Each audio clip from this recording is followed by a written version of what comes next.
ஒரு காலத்தில் பசுமையான காடுகளால் சூழப்பட்ட ஒரு பெரிய மிருக ராஜ்யம் இருந்தது. உயர்ந்த மரங்கள், ஓடும் ஆறுகள், காற்றிலாடும் இலைகள், அந்த ராஜ்யம் இயற்கையின் அருளால் நிறைந்தது. அந்த ராஜ்யத்தை ஆட்சி செய்தவன் ஒரு வலிமையான பூனை மன்னன். அவனுடைய கண்கள் மின்னும் பச்சை நிறம்.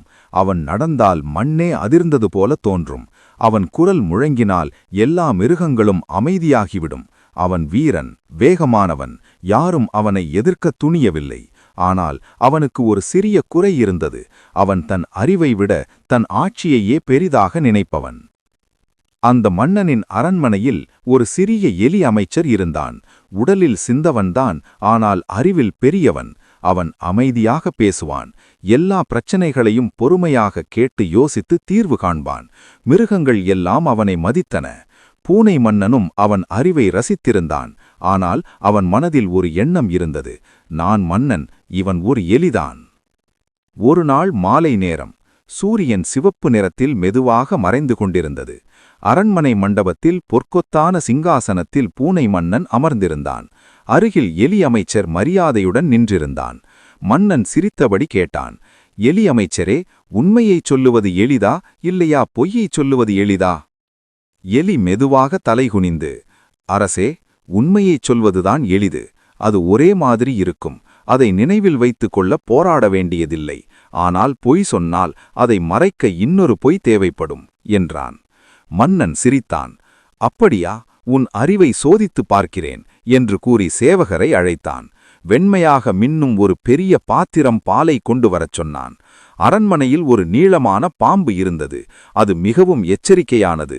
ஆனால் பாலை பார்த்தால் ஆர்வமாக அருகில் வரும். மன்னன் எலியை நோக்கி, இந்த பாலை அந்த பாம்பிற்கு கொடுக்கிறேன். ஆனால் அது இனி பாலை குடிக்கக்கூடாது. அதற்கு எந்த தீங்கும் வரக்கூடாது. நீ உண்மையை மட்டும் சொல்லி இதை செய்து காட்டு என்றான். அரண்மனையில் இருந்த மான், முயல், கிளி, குருவி எல்லாம் ஒருவரை ஒருவர் பார்த்து கொண்டன. பாம்பு பாலை விட்டுவிடுமா என்ற சந்தேகம் அனைவரின் முகத்திலும் தெரிந்தது. எலி அமைச்சர் அமைதியாக யோசித்தான். பாம்பின் குணத்தை நினைத்தான். அது எச்சரிக்கையாக இருப்பதையும் ஒரு அனுபவத்தை மறக்காமல் நினைவில் வைத்துக் கொள்வதையும் புரிந்து கொண்டான். சில நொடிகள் கழித்து மன்னனை நோக்கி, அரசே, பாலை கொடுக்கலாம். ஆனால் அது கொஞ்சம் சூடாக இருக்கட்டும் என்றான் எலி. மன்னன் புருவம் சுருக்கினான். சூடான பாலா? அது பாம்புக்கு தீங்கா? இல்லை அரசே, கொதிக்கும் அளவுக்கு அல்ல, சற்று சூடு தெரியும் அளவுக்கு மட்டும் என்றான் எலி. அதன்படி பால் சற்று சூடாக்கப்பட்டது. பாம்பு மெதுவாக நழுவி வந்து தன் இரட்டை நாக்கால் பாலை தொட்டு பார்த்தது. சிறிய சூடுபட்டதும் அது உடனே பின்வாங்கியது. அது காயமடையவில்லை. ஆனால் அந்த சிறிய அனுபவம் அதன் மனதில் பதிந்தது. அடுத்த நாள் மன்னன் குளிர்ந்த பாலை மீண்டும் வைத்தான். பாம்பு தூரத்திலிருந்து பார்த்தது. அருகில் வரவில்லை. 3ஆம் நாள் வைத்தாலும் அது நெருங்கவில்லை.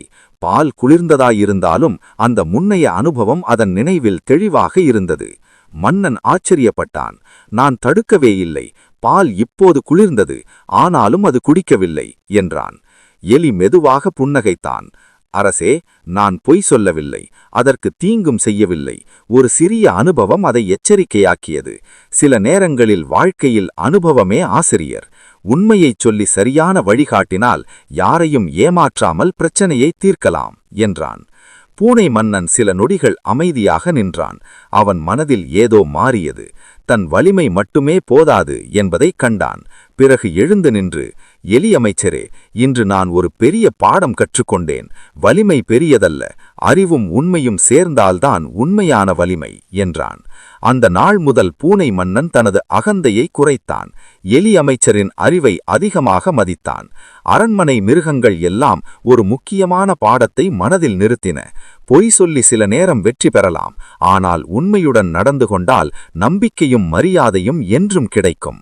அந்த மிருகராஜ்யம் அதற் பிறகு அமைதியாகவும் அறிவுடன் வளர்ந்தது. சிறிய எலி வலிமையான பூனை மன்னனுக்கே ஒரு பெரிய பாடம் கற்றுக் கொடுத்தது. If you want more videos like this, like and subscribe.